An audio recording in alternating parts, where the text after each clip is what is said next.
Good morning, everyone.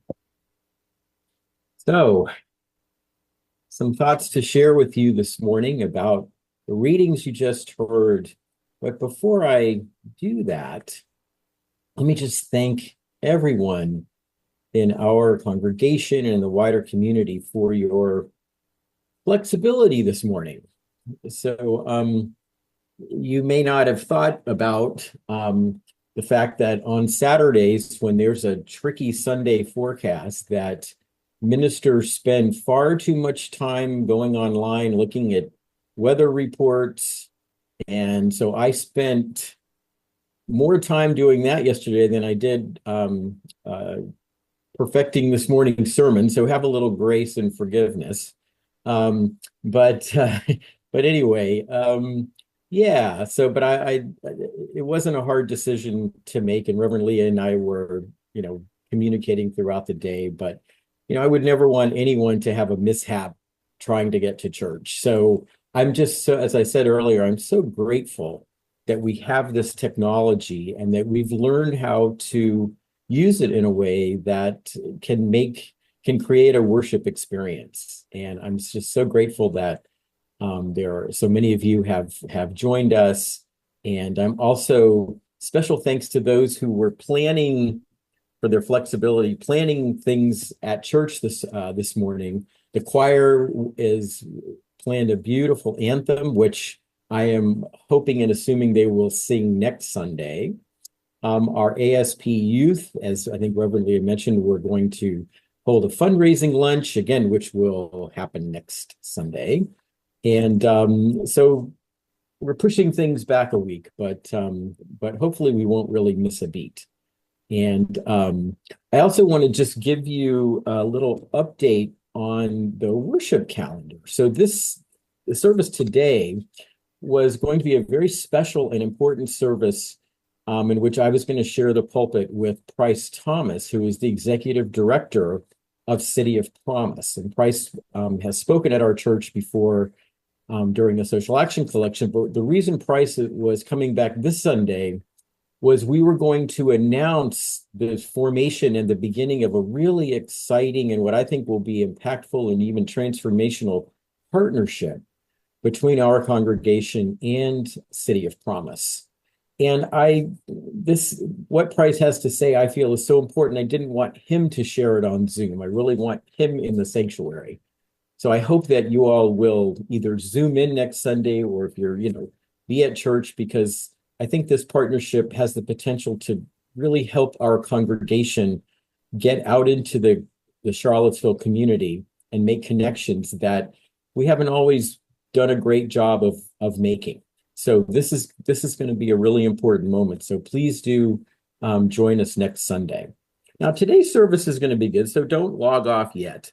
I think I've got a pretty good message for you today, but anyway, and we will, by the way, next Sunday be also talking about and honoring Dr. King.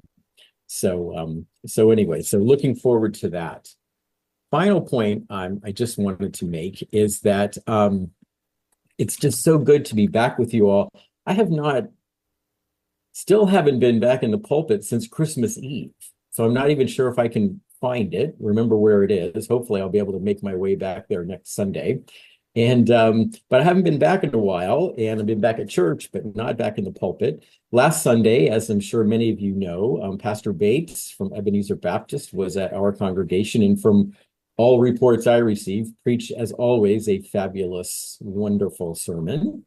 And you may or may not know, I was actually at Ebenezer last Sunday, and shared what I hope and what I think was an impactful message with them. It's always enjoy preaching there. They're such a warm and loving and welcoming congregation. Pastor Bates is so encouraging, and he always tells me, so just remember, Pastor Tim, the only thing I require is make sure you say something about Jesus. So I did, and put in a good word for Jesus. And so I think my message was reasonably well received. And in fact, I wanted to begin this morning by sharing with you something that Pastor Bates did that I wasn't expecting, but I was so delighted by. And when I got to Ebenezer, the first thing that I received, they always hand me, is the bulletin, and they have a paper, order of service paper bulletin. And what really surprised me was that on the cover of that bulletin, Pastor Bates had found online this image, this sort of flower uh, design of our sort of core UU values with love at the center. I picked the bulletin up and I said, I've seen this before. This looks a little familiar. And so I was just delighted that he had found that and decided to share it. And it was perfect as well, because my particular take on Jesus, as it often is, was that Jesus centered love. And that was certainly my message at Ebenezer on Sunday. And again, a message I think that was fairly well received. And I think it's fair to say that we're hearing a lot about Unitarian Universalism and at UUCville about love. Our mission calls us to build a community through love in action.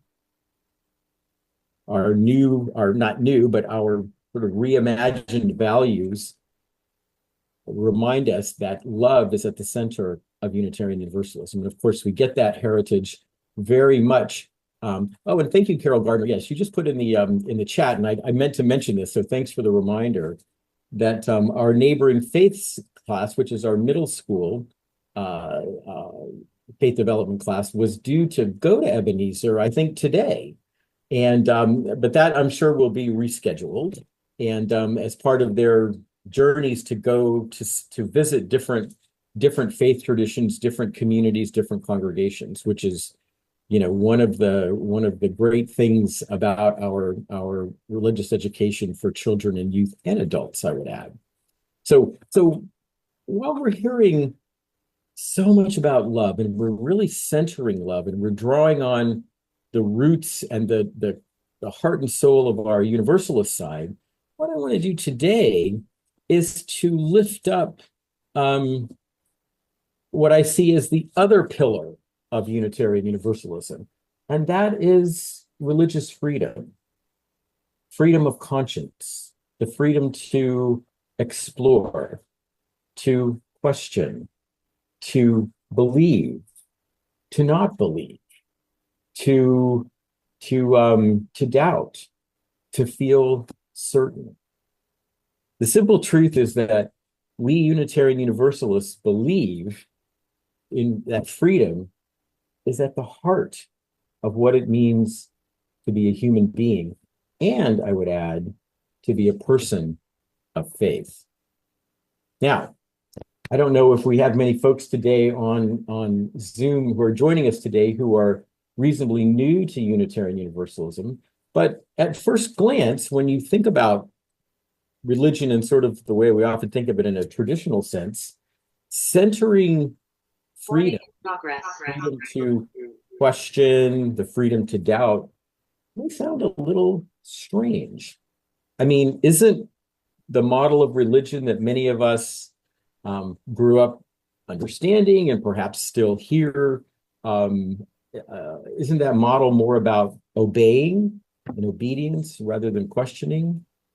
Having faith rather than challenging assumptions with reason, and valuing and centering certainty rather than uncertainty. Well, it is kind of strange for a religion to be so rooted in freedom, but that's exactly where Unitarian Universalism comes from.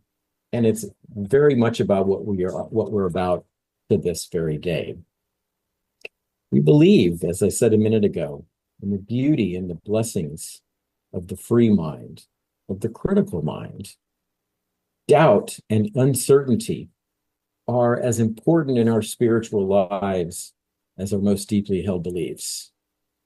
And we believe that religion and religious choices, that religion and the religious choices people make, those choices must never, never, never be a reason to hate, to exclude, or to harm. Freedom in Unitarian Universalism is a holy truth. So I want to take a few minutes this morning to tell you a little bit about the story of how we got this way, how freedom of religion, freedom of conscience became the cornerstones of Unitarian Universalism. It's a fascinating story and one that's not well known beyond our faith.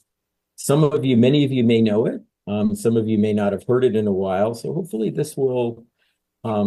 you'll find this to be meaningful. Now, I want to be clear at the outset that this story is not perfect. It has its ups and downs, high points, and low points. We Unitarian Universalists have not always lived up to our commitment to freedom of conscience, and we have at times been guilty of intolerance and exclusion.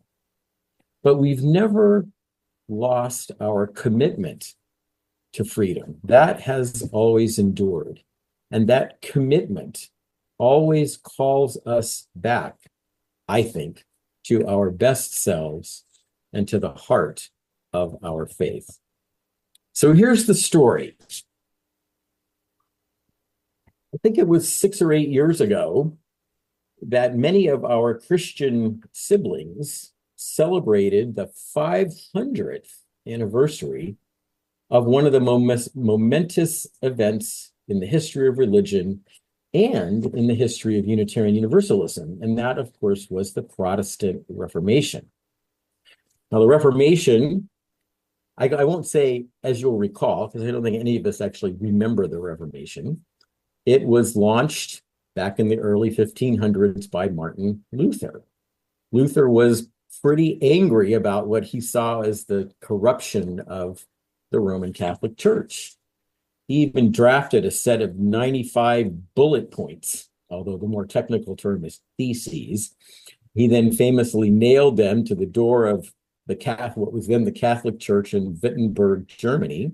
And we see that as the beginning of the Reformation. That was in 1517, for those of you who like dates. Now, although there were no Unitarian or Universalist churches when Luther launched the Reformation, the ideas at the heart of both of our traditions were alive and soon became part of the Reformation. And the most famous and important purveyor, and the person I'd like to begin telling you a little bit about, was an extraordinary scholar, thinker, and polymath. This guy was interested in everything and knew about just about everything, named Michael Servetus. Here is a picture, a drawing of him. Now, Michael Servetus was born in the late 1400s and was basically a contemporary of Luther. Luther was probably a little older than him. Servetus was a Spaniard, and in the centuries before his birth, Spain had experienced a wonderful period of at least interreligious understanding and tolerance as Muslims, Jews, and Christians lived side by side, working together and even learning from one another. But as monarchs like Ferdinand and Isabella, they were pretty big troublemakers in history overall. Think about all the mayhem they led to in the quote unquote New World. Ferdinand and Isabella, as leaders like that grew more powerful and unified Spain under a single Christian flag, the golden age of Spanish tolerance gave way to religious oppression and eventually, of course, the Inquisition. Now, Servetus himself grew up in a wealthy Catholic family that still embraced that spirit of toleration and learning that had once characterized all of Spain. He was permitted to read widely and critically and to explore the ideas of faith traditions other than Christianity, like Judaism and Islam. Now, here's where the brilliant part comes in. He trained to become a doctor, but in his free time, he mastered many languages and could read the Bible in both the original Hebrew and Greek, and he was one of the few people that we are aware of in Europe who actually could read the Quran in Arabic. And I don't think there were really any translations around at that time. So he could read Hebrew, Greek, and Arabic. And what Servetus concluded from all of his religious or scriptural studies was that many of the core doctrines of the Catholic Church at the time, and especially the doctrine of the Trinity, the idea that God is Father, Son, and Holy Spirit, that doctrine is not based in Scripture and should therefore be rejected. God, according to Servetus's reading of the Bible, is a unity, not a trinity. And it is that concept of the unity of God that gives us the name Unitarian. I'm not sure how many of you were aware of that, but that's where the term Unitarian comes from. Now, it's not my purpose today to give you a long discourse on the intricacies of Christian theology or the soundness of the doctrine of the Trinity. As I think anyone who has worshiped at our congregation or really in any UU congregation, we have long since moved beyond the Unitarian Trinitarian debate. We just don't talk about it anymore. Quite frankly, from a place from where we have one arching overall theological perspective on the nature of God. Today, Unitarian Universalism embodies broad, almost limitless theological pluralism, a pluralism that welcomes and embraces those who believe in God, in one God, in many gods, or in no God at all. All of these perspectives are welcome and celebrated in Unitarian Universalism. Now, Michael Servetus's life took a decisive and dangerous turn in the early 1530s when he published a book with a very catchy title, On the Errors of the Trinity. Very, very snappy. Now, I say dangerous because although Christian Europe was in the midst of a time of great change, the Reformation, there were some things, some elements of Christian teaching and doctrine that both Catholics and the newly emerged Protestants agreed should not be touched, should not be changed. And one of those was the doctrine of the Trinity. Well, as you can imagine, Servetus's decidedly anti-Trinitarian ideas were very unwelcome, and he was quickly branded a heretic. Servetus had to live all of the rest of his life on the run. He supposedly became a master of disguise. Still think somebody needs to write a kind of an adventure novel about his life, but the ending is pretty bad, as I'm going to tell you in a second.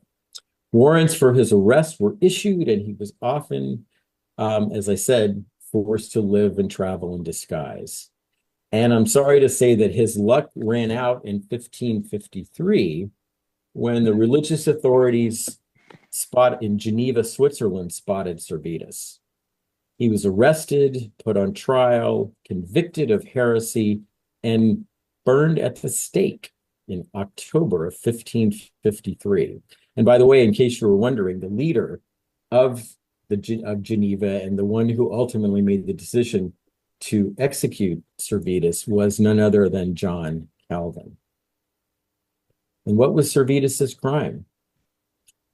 Reading a book, drawing his own conclusions about its meaning, and then sharing those conclusions with the world. Now, while it is certainly true that Servetus's ideas about the unity or oneness of God influenced the development of the Unitarian, especially the Unitarian side of our tradition, it was really the circumstances surrounding his death that had the greatest impact on our faith. Let me explain. You see, in the aftermath of Servetus's martyrdom, there emerged in Europe a movement for religious freedom and religious toleration, a movement that challenged the whole concept, the whole idea of heresy, and eventually led to the formation of the first organized religious communities that call themselves Unitarian.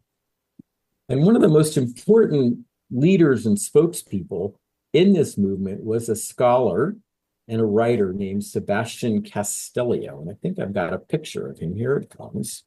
Now, it's important to point out that this gentleman, Castellio, he didn't necessarily agree with Servetus's conclusions about the Trinity, but he was outraged that anyone would be put to death simply for speaking their mind and exercising their conscience about religion. Barely a year after Servetus's death, Castellio published a tract called Concerning Heretics, in which he argued, and this is a quote, "The scriptures are full of enigmas and inscrutable questions which have been in dispute for over 1,000 years. And yet on account of these enigmas, the earth is filled with innocent blood." Castellio went on to say very famously, "To kill a man is not to defend a doctrine, it's simply to kill a man." Later in that same essay, Castellio challenged the whole concept of heresy. He reminded his audience, his readers, that the Greek origins of the word heresy mean to choose, to choose. So a heretic is simply someone who makes a choice.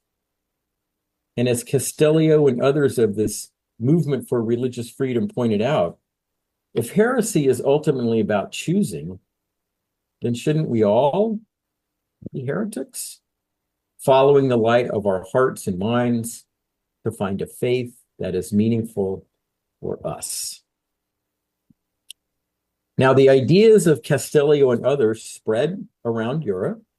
Servetus's martyrdom became a symbol of freedom of conscience. And if you travel across Europe today and work hard to find them, you will find statues dedicated to Servetus in a number of European capitals. And here is one of those statues. I think this is the one that is in Geneva, I believe.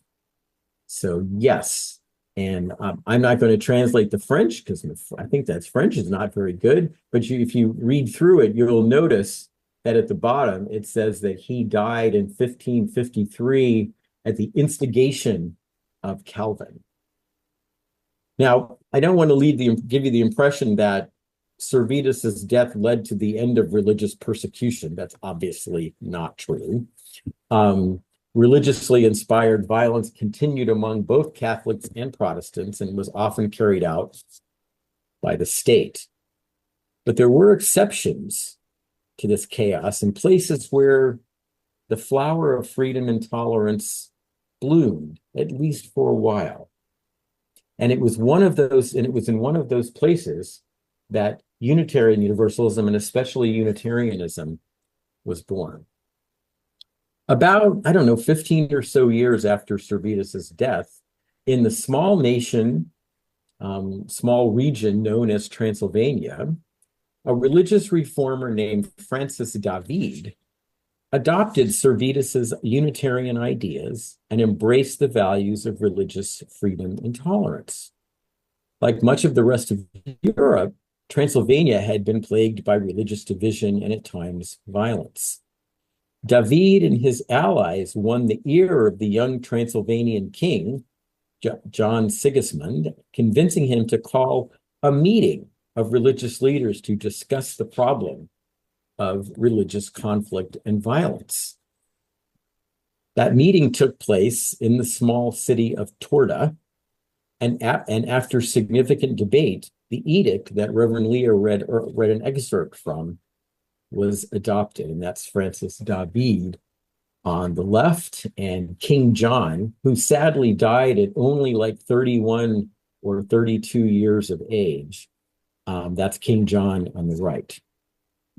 Now, I know that reading that Reverend Leah shared from the Edict of Torda probably didn't sound particularly gripping or revolutionary to our modern ears, But think for a moment about how radical such ideas were in 1568.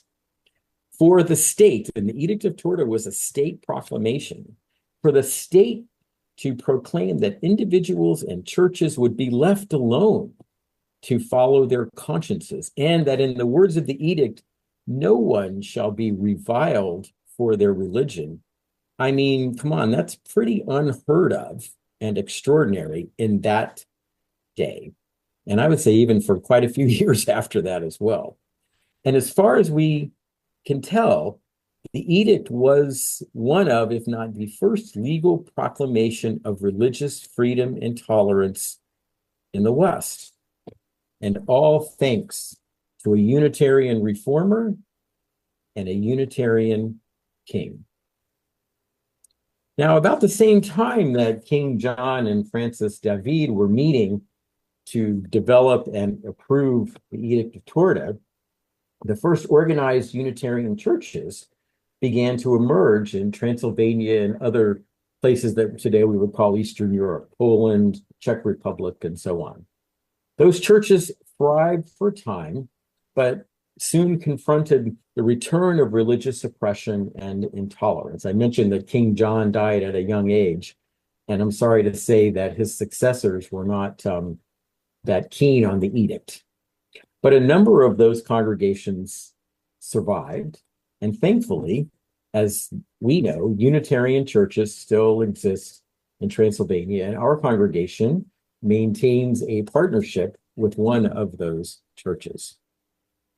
Now, I wish I could tell you that since Michael Servetus wrote his influential works and Francis David helped organize the first Unitarian churches, that Unitarian Universalism has always lived up to the ideals upon which we were founded. Like any faith tradition, we have had our proud moments and our moments that we're not so proud of, moments where we've reached for intolerance and closed-mindedness. In fact, critics from within our own faith tradition a few hundred years later, like the great essayist and Unitarian minister Ralph Waldo Emerson, have been quick to point out times when we have placed too much emphasis on conformity, going along to get along, too much emphasis on reason and rationality rather than creating spaces where people are invited to listen to and follow the stirrings of their own hearts and spirits and minds. In fact, it was the criticisms, some of them not very kind, of Emerson and fellow transcendentalists like Henry David Thoreau and Margaret Fuller that I think it's fair to say made religious freedom a cornerstone of what has become Unitarian Universalism. And there are the big three, as I like to call them. The Transcendentalists challenged us to see religion and spirituality as being ultimately about the mind, the heart, and yes, the spirit of each and every person, and argued passionately for the liberation of the human spirit from what they saw as the deadening influence of dogma, creed, rigid institutions, and yes, society as a whole. According to Emerson and the others, institutions like the church, including the Unitarian churches of his day, tended to value conformity above freedom, and that such conformity led many in their day to lead lives that were spiritually dry, empty, and filled with what, as I'm sure those of you who have read Thoreau know this phrase, filled with quiet desperation. Now, in many ways, we Unitarian Universalists are still on the journey that Servetus and David and King John and Emerson, Thoreau, and Fuller set for us. We are striving, always striving, to be more free, more open, more accepting, more diverse. We recognize that faith is not something that can be handed down from above or that can be embodied in a creed or a single sacred text. Rather, we see spiritual life as a continuous journey of discovery and exploration, a journey in which every human being must be free to find that which makes their hearts sing and their spirits soar. The fact that we Unitarian Universalists are always striving to make that journey and striving to keep freedom as a cornerstone of our faith is something for which we should be proud and something that we can and must share with the world. Through our words and our deeds, may we always be the religion that breaks down walls of fear and suspicion that separate one faith tradition from another, one race from another, one gender from another. May we be the religion that celebrates the truth and beauty that lives in the whole human experience and in the lives and journeys of all people. May we be the religion that demonstrates that our differences are strength. They don't need to lead to divisiveness, and that human beings can, in spite of those differences, learn together, grow together, work for peace and justice together, and come together to build a world in which all people, no matter who they are, what they believe, where they come from, or who they love, a world in which all people are loved, welcomed for who they are, and treated with the dignity and respect that is the birthright of the human family. Amen, and blessed be. Thank you all so much for listening. Oh, thank you, Rachel. Appreciate the applause. I'm sure there's like a standing ovation in the sanctuary there. Yes. So let's now listen to, and I invite you to join in singing along with our closing hymn, which is one of my favorites. It's very short, but it's so beautiful. Here Together, Going Forth.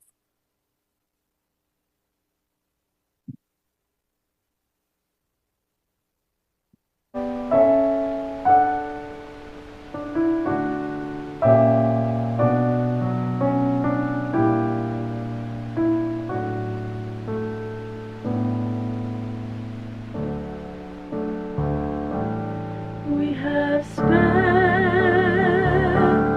time together, and these holy moments give us strength to go down the winding road until we meet again. We have spent time together, and these holy moments give us strength to go down the winding road until we meet again. And my prayer for you is a peace that's true until we meet again.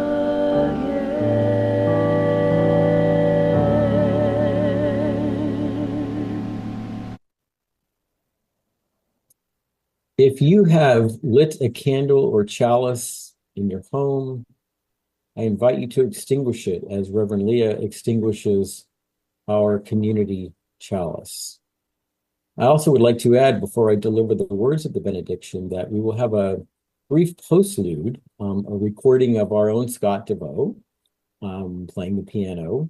And then after that, I'm planning to stay on for a few minutes. And if anyone would like to stay on, if enough of you stay, we can maybe break out into different rooms. But if you'd like to stay and just chat about what I talked about this morning, be happy to do that. So leave that up to you. So I want to close with words from another great leader and speaker for Religious Freedom, another Unitarian and Transcendentalist, Theodore Parker. And he says, "Be ours a religion which, like sunshine, goes everywhere. Its temple, all space, its shrine, the good heart, its creed, all truth, its ritual works of love, its profession of faith, divine living." Friends, be well, take good care of yourselves, of each other, and of the world. Be safe out there. Stay home if you can. It's going to get really cold tonight and tomorrow and the next day, so bundle up. And I'm so excited and so much looking forward to seeing you all next Sunday. Blessed be. Go in peace. We'll have the postlude, and if you'd like to hang around for a few minutes, that would be most welcome. Go in peace.